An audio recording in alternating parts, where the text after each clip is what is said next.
Hoy en día estamos demasiado acostumbrados a las historias lineales, así que les propongo hacer las cosas un poco diferentes esta vez.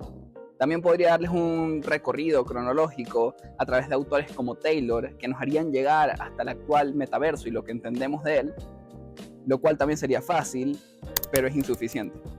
Así que les propongo algo. ¿Qué tal si realizamos una autopsia conceptual de lo que nosotros entendemos como organización con la ayuda de diferentes autores y a través de 3 pilares fundamentales que, a mi opinión, describen su verdadera esencia y también su eterno conflicto? Estos pilares son la transición de la forma, que es el paso de la organización máquina a la organización cerebro; la transversalidad del trabajo, que es la revelación de que todo pensamiento organizacional es, en el fondo, un estudio sobre el trabajo humano; y nuestro tercer pilar, la dialéctica existencial, una tensión irresoluble entre el ser humano y la estructura que él mismo ha creado. Para ello, usaremos como fundamento el análisis de la fundación teórica, el papel del hombre y el turbulento contexto venezolano. Pilar 1. La transición de la forma. De la máquina rígida a el organismo flexible. Comencemos con la transición, que es nuestro pilar más evidente. Las teorías clásicas nos dieron la organización máquina, que era la utopía de la ingeniería social.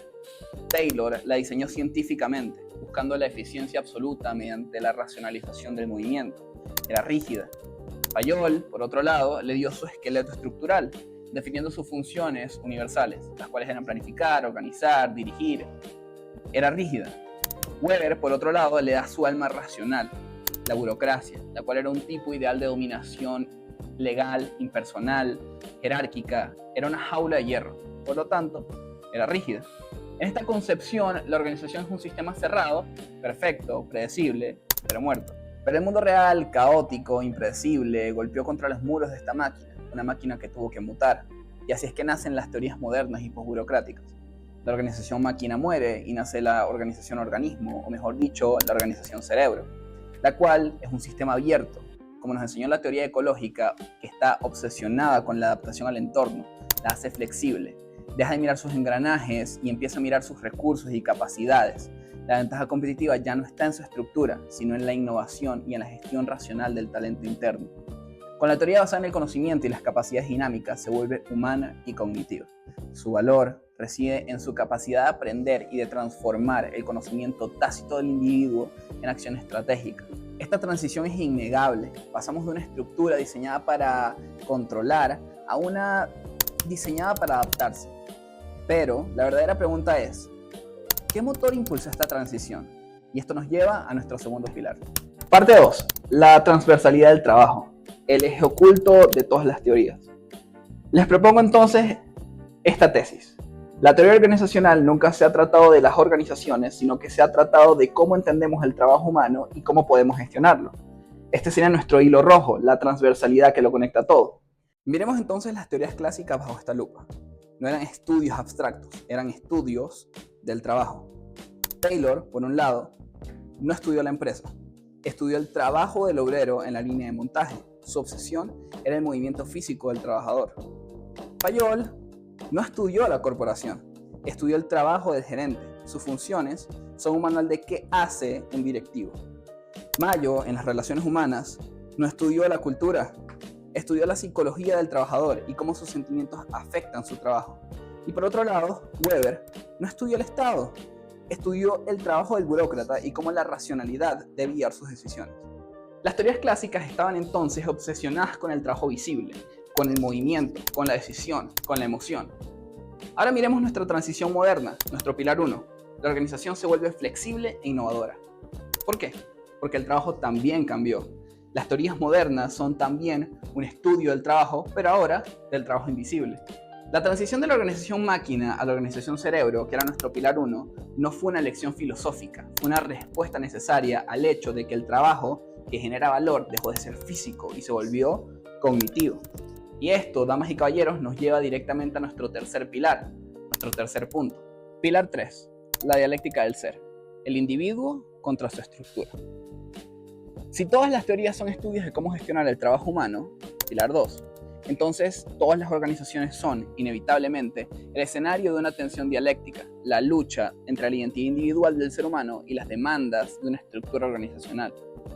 Entonces, revisemos. En el paradigma clásico, la máquina, esta dialéctica se resolvía por supresión. La estructura de Taylor suprimía la identidad del hombre-objeto. Tú no piensas, tú ejecutas. Tu identidad es tu función. La estructura de Weber enjaulaba la identidad en la racionalidad. Tus pasiones, tus lealtades personales son irrelevantes.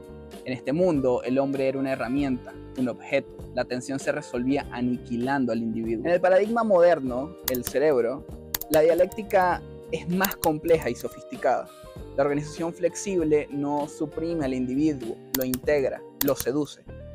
En este sentido, la organización moderna nos dice: no quiero tus manos, quiero tu mente, quiero tu creatividad, quiero tu pasión, quiero tu conocimiento tácito. Es donde el hombre-objeto muere y nace el hombre-sustento. La estructura del conocimiento apropia la identidad del individuo, su conocimiento tácito, y lo convierte en un activo de la empresa. La estructura de la administración estratégica alinea la identidad del gerente con la estrategia. La atención no desaparece, se internaliza. Y aquí es donde tenemos que traer a colación nuestro contexto venezolano y la crítica filosófica de Byung-Chul Han. La organización moderna, en su máxima expresión, crea a la sociedad del agotamiento. La dialéctica ya no es el jefe contra mí, la dialéctica es yo contra mí mismo. La estructura me exige ser innovador, flexible, proactivo, donde la estructura se funde con mi identidad y el individuo se convierte en su propio explotador, en un Homo sapiens que se autopercibe a sí mismo como un avatar de rendimiento, en uno de una pararrealidad. La tensión se vuelve psicológica. No soy lo suficiente bueno para producir más. Pero ¿qué ocurre cuando esta sofisticada estructura de autoexplotación colapsa? El marco referencial de Venezuela nos muestra el otro extremo de esta dialéctica.